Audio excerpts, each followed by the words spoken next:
episode 11 of The Warrior's Voice. Yeah, and we've got a really exciting guest today, Riccoh. You talk about gladiators, you talk about warriors. We're sitting in front of a real world gladiator and real life warrior. So can't wait to hear his story. But go ahead and introduce yourself if you would, and give us just a little background on what got you here to Hilton Head, and kind of take us through your life story. All right. Well, my name's Jeff Estrada, and I grew up in a place called Granite City, Illinois, which is about 10 minutes from East St. Louis, 20 minutes from St. Louis. I could see the arch from my backyard growing up. I grew up there probably into my early 20s. That was kind of a rough neighborhood, wasn't it? It was. East St. Louis is what people call that, I think. Yeah, East St. Louis. So I grew up in a real rough area, mixed cultures, blacks, whites, Hispanics. But I was in a gang when I grew up. I ran away from home at 16, lived on the streets for 10 years, and then got radically transformed and moved to Colorado to get out of all that stuff, and lived there for close to 15 years.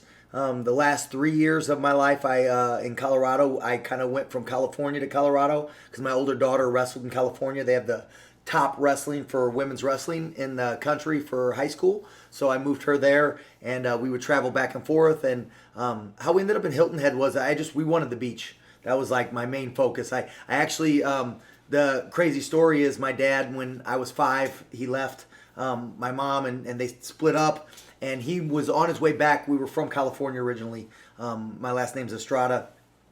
And so he was headed to California, stopped in Colorado for a job, never left. I was headed to California, wanted the beach, stopped in Colorado to see my dad, took a job for the summer with him at Valley Crest, which is a landscaping company, and I never left. And so kind of the same exact story, and from there, I had wrestled my whole life, wrestled in high school, actually went to the penitentiary on a 10-year bit and got to go to a prison boot camp, got out of that. And my coach came and found me and said, "Hey, you got to get your life back together." And actually, a coach named Ron Americatani in Missouri took me in. I was on house arrest.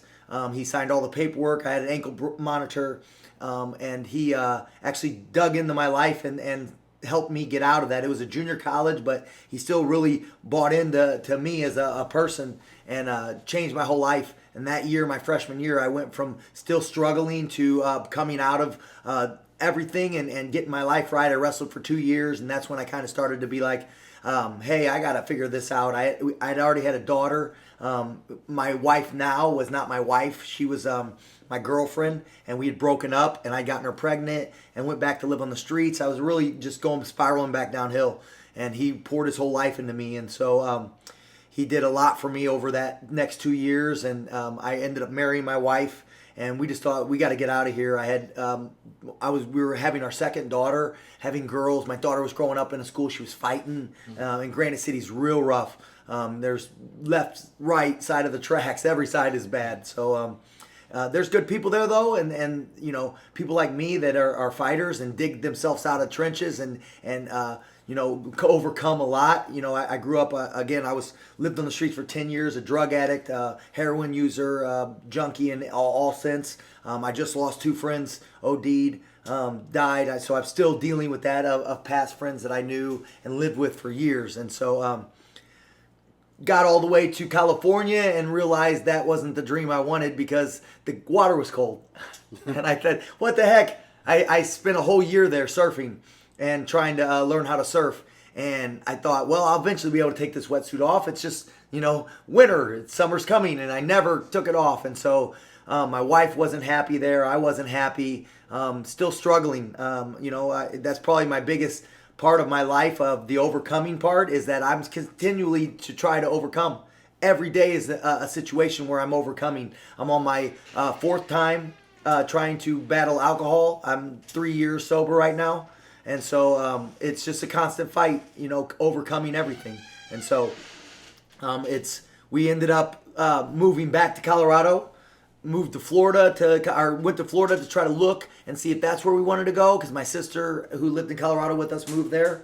And then we ended up turning around, and during the pandemic hit, everything got crazy. And I looked for a place that had a beach. I thought, well, if I'm going to be locked down the rest of my time, who knows how long we're going to be locked down. You know, they were talking years at times that we would turn around and find a place that had a beach that was open all the time. And we came to Hilton Head and stayed at the beach hut because they said, well, we own this beach because it's part of the hotel. And we stayed for 30 days, and it was the first place we had been in a long time. It was kind of like Colorado was, where all my girls loved it, my wife loved it, I loved it. We rode bikes, and it was just like a different place. You know, it was a beach town, but it wasn't a beach town. It wasn't Myrtle Beach. It wasn't Destin. It wasn't, it was just really quiet and peaceful. So we went home, packed our stuff, and said, hey, let's go there. And we didn't have no jobs here. We didn't have anything but money from our house that we sold. And I had met the high school coach, Pat Bulwer, and he just really, we clicked well. And I thought, well, maybe this is a guy I can work with. And, I'm through all the adversity I've been through, it makes you really hard and tough. And so a lot of times I don't let my guard down. I'm hard to work with. A lot of people say that, For a long time, my nickname was Wolf because I was just, things are my way. I'm going to do them these ways, and I'm not going to change the way I do them. So, I'm hard to work with at times, but we've really found a good groove right now. Coach, thank you for sharing that. There's a lot to unpack. Yeah, for sure. We probably have 3 or 4 episodes, I imagine, out of this. Before we get back to kind of where your journey started, talk to us a little bit about your experience in wrestling, what you've done personally, and some of the people you've worked with as a coach and as a person that I would consider really at the top of the game when it comes to the wrestling community. Yeah, for sure. So, like I said, I started wrestling in junior high, 7th grade. So, I kind of got that. I didn't wrestle my whole life as far as 5 years old like they do now. I started in 7th grade, fell in love with it. My stepdad wrestled. Years later, 20 years later, I found out my real dad wrestled. He's a California state champ. I didn't know that my whole life. Your genes. Yeah, and so I started wrestling in junior high. Turned around, made varsity as a freshman in Granite City. Was a 4-year varsity letterman, 2-time state qualifier. Actually got to wrestle at the world tournament as a cadet because it was in Chicago and they were allowing 2 per weight class then. And so I was good, but I really never tapped into my potential at that time. Like I said, I ended up right out of high school getting locked up in the penitentiary because my junior and senior year I ran away from home, lived on the street, but still continued to wrestle. Came back and wrestled in junior college. Didn't do a lot. And then I was roofing, and a father came, and his name was Gerald Moss. He came on this roof, climbed up on the roof. I'm up there roofing, and he said, hey, I want you to coach my boys. And I said, I don't know how to coach wrestling. I'm just a wrestler. And he said, listen, I saw you wrestle in high school. I just saw you wrestle. I went to college out of prison. I was 23. I wasn't 18. These guys, I was wrestling with 18-year-olds, but getting, being able to wrestle with them. He said, I saw you wrestle. I see everything. My boys, really good. I have 2 boys. They're really good, but they're wanting to quit because they're not fond of the coach. They're struggling. And I want you to coach. So I said, well, you know what? I don't know. I'm a roofer. I'm not looking to coach. He said, please come over and have dinner with my family. I went over and had dinner. We talked. I met these 2 boys. I thought, man, these 2 boys are nice boys. And I said, boys, you want to wrestle for me? And they said, well, we want to wrestle, but we don't want to wrestle where we're at now. So we'll give it a try. And I turned to the dad. I said, well, maybe this can work. He said, good. I rented this building. I got these mats. I'm ready to go. I thought, well, okay. So I started a wrestling club in Granite City, Illinois with 2 brothers. There's already a wrestling club there. In 1 year, one brother won state. His name's Jake Gregerson. His other brother took 7th in a real tough weight class. And I had 7 other wrestlers that were first-year wrestlers qualified for state. First-year wrestlers? First-year wrestlers for junior high wrestling. Wow, Yep, qualified for state. All of them came 1 match from placing.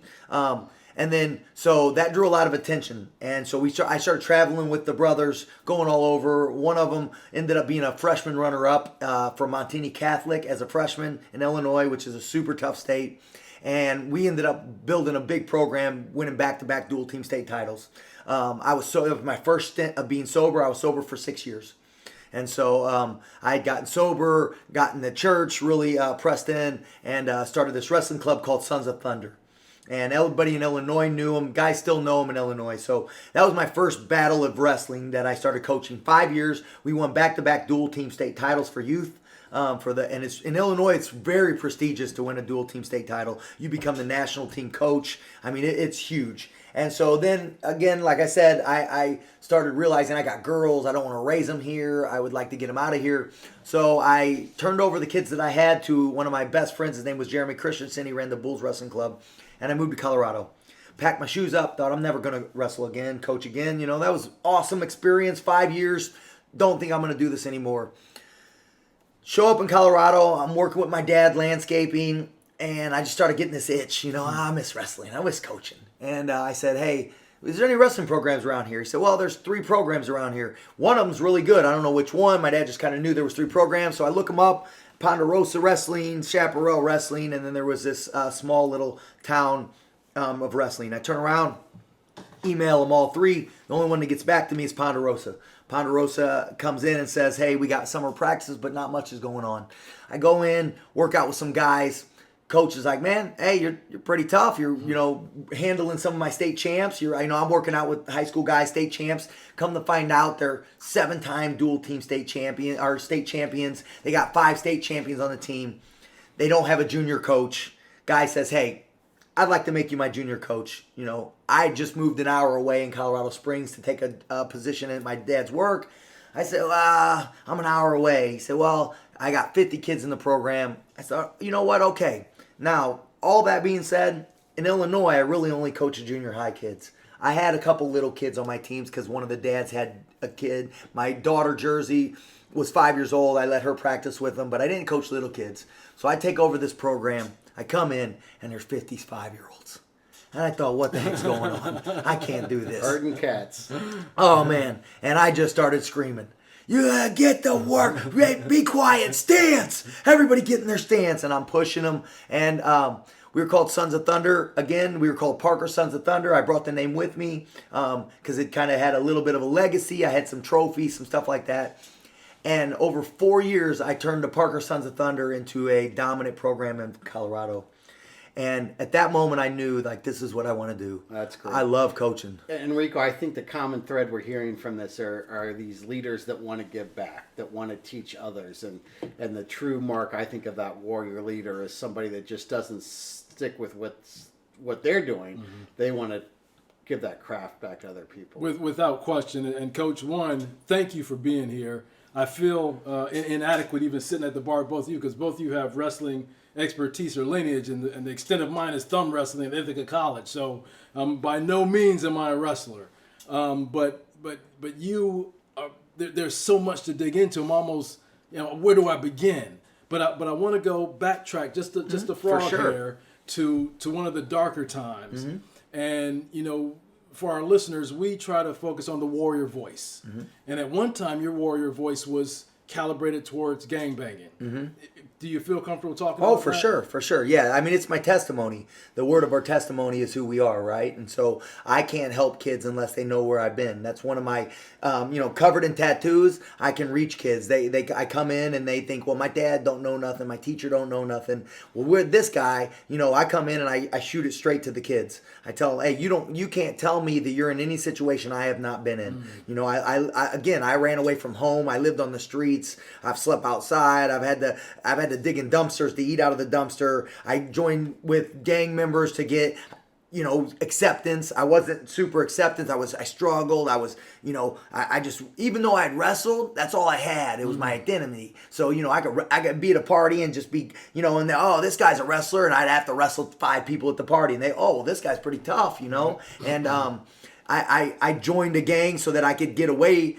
I could be with people that just accepted me. That's the hardest part about a gang. We don't want our kids in gangs, but they're really the ones that are going to be the most acceptance. They're the one opening up and they're accepting. And so I was actually in a gang, running the streets, and I ended up hanging out with some guys that were in an opposite gang of me. And we were playing around at the time. And when I say playing around, I wasn't in Gangster Disciples, but I knew Gangster Disciples. Okay. I wasn't in Vice Lords, but I knew Vice Lords.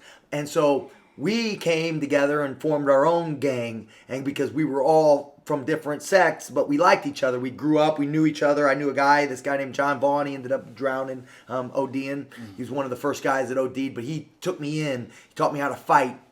Just would clearly whip me in the backyard, and then I'd wrestle with him and show him a couple things. And then I had a buddy named Mike Oliver. He also passed away. He was a black belt in Kung Fu and a black belt in Taekwondo. Super tough guy.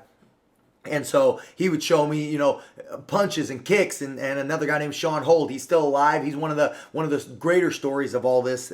He came out of the ashes the same way we did. And so, I lived on the streets. And so I moved in an apartment. I lived in a gang, and I just, I found acceptance there. And I tell people all the time, like, I had been sexually abused as a kid, and so I was struggling. And my parents did the best they could, but they were violent. They grew up in a violent home. That's why I ran away from home. My parents had a little bit of money because my grandpa was a hardcore worker. My grandpa, everything I have in work ethic in me came from my grandpa. My grandpa was the kind of guy where we had a 6-month business putting swimming pools in. You couldn't be sick. He said you got sick in the winter. I go to work sick. If I'm sick, I still work halfway.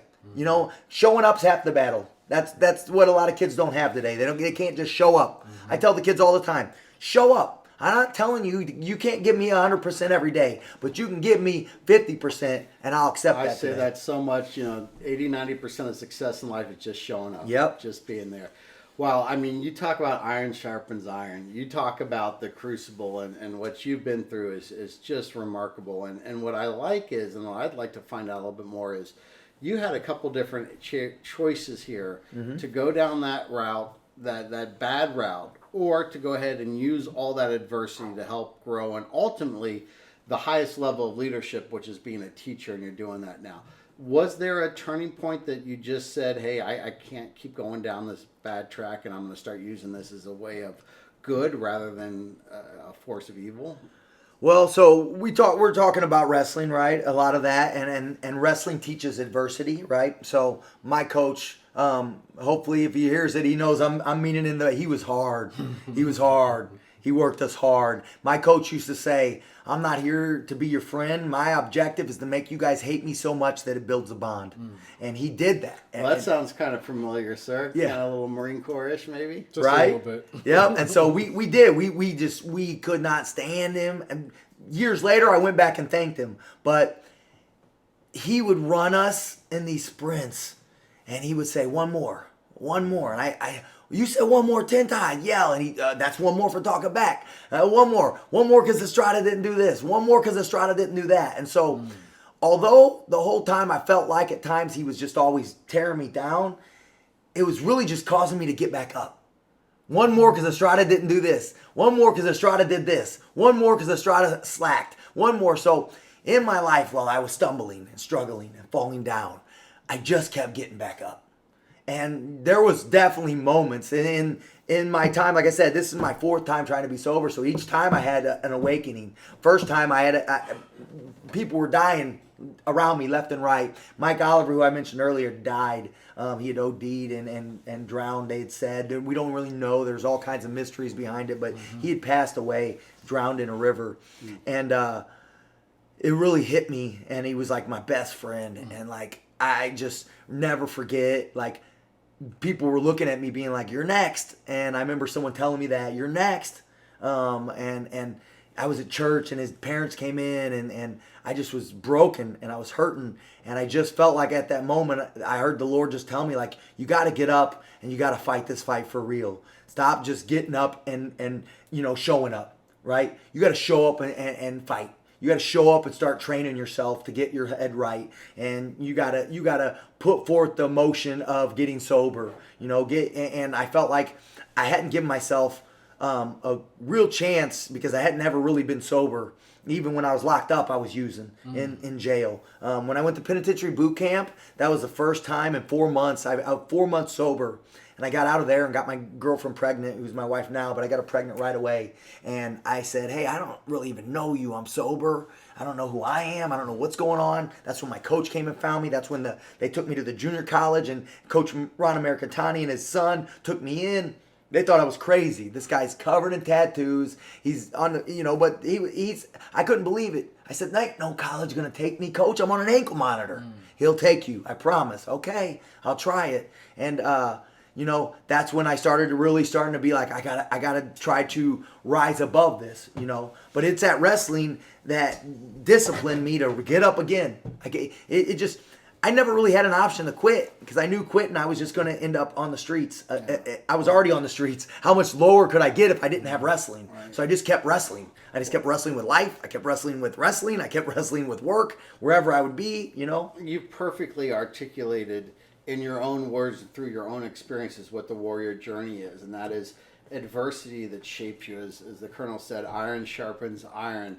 We're trying to create that resistance, and then you have your crucible, that crisis. Now your crucible sounded like it was at the church. At the bottom of that crucible is the abyss, and you easily could have been sucked into that abyss, but you decided two things: you conquered and you transformed, because you can't get through your crucible unless you do both. The conquering is you can't just survive, you have to literally destroy what has gotten you to that area. And then the transform is you have to make a difference, or you're going to get sucked right back to where you were before, and you showed that, and you experienced that. So hats off to you, from hopefully one warrior to another warrior. It's a pretty incredible the journey you've made and where you are right now. Well, I appreciate that.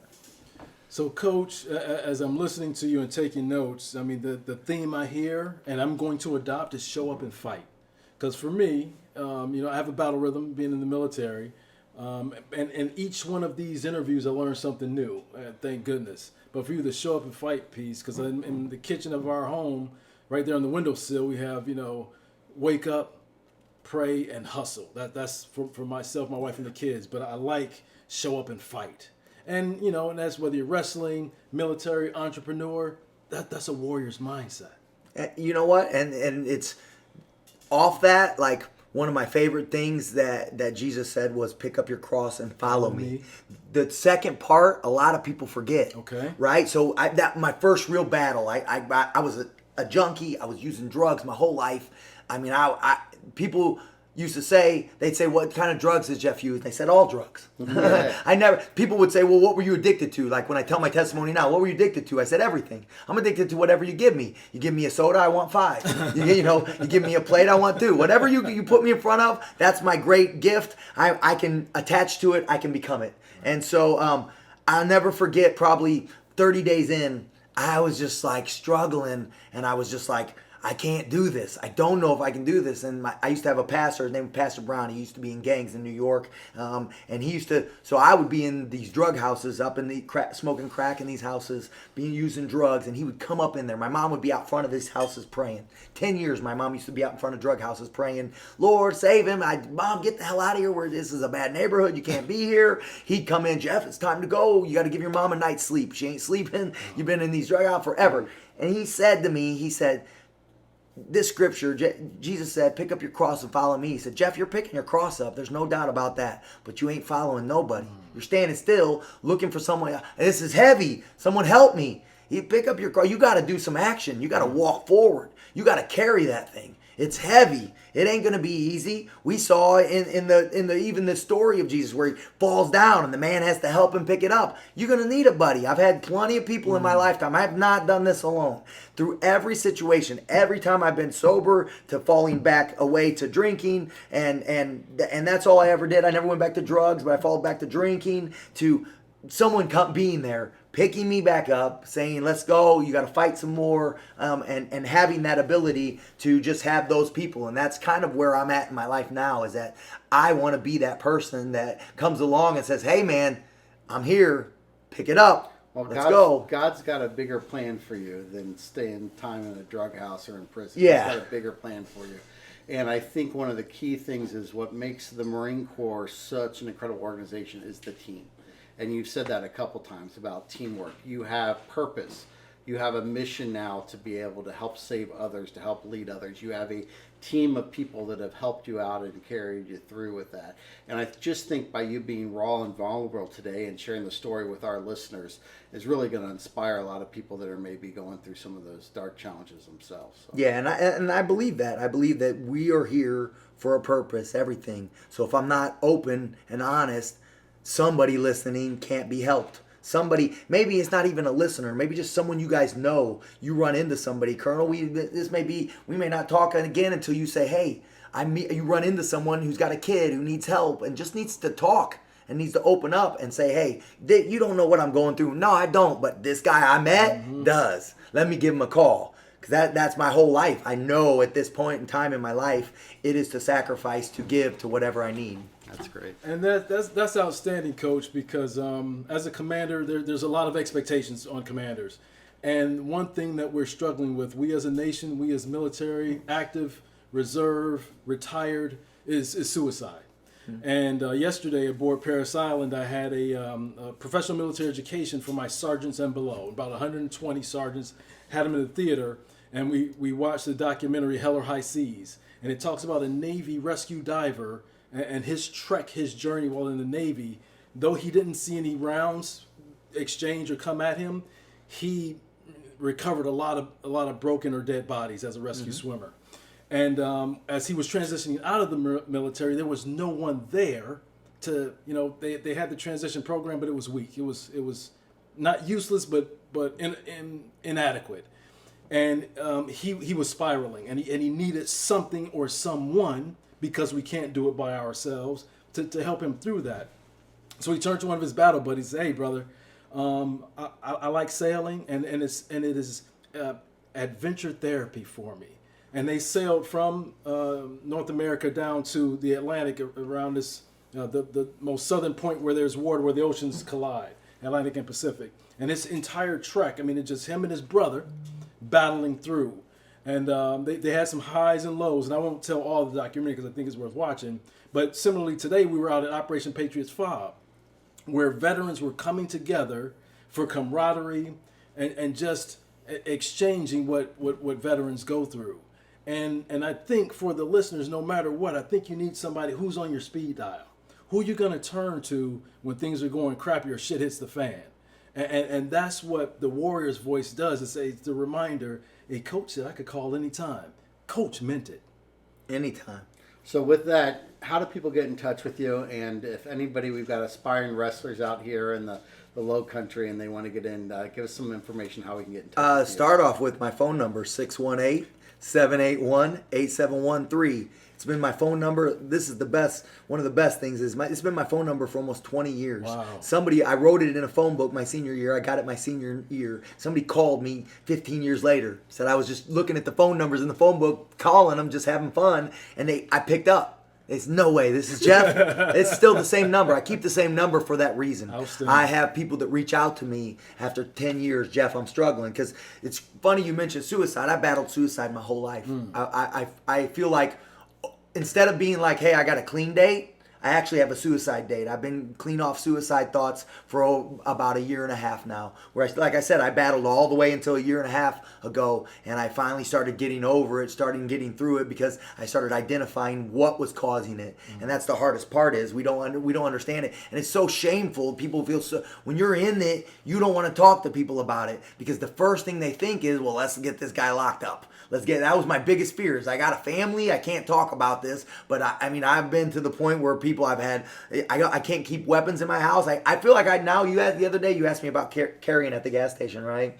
And for the first time in my life, I thought, well, one of the things to overcome these things is that I feel like I want to get my license to be able to have guns in my house and do that, because it's something that I got to overcome. I got to get through it, but I never kept weapons in my house. My brother's a big gun advocate. I was always nervous being around him. I built nooses for 10 years. I would have a noose in the garage. I would go sit in my garage and drink and just cry and be hurting. And people would say, well, you got a wrestling club.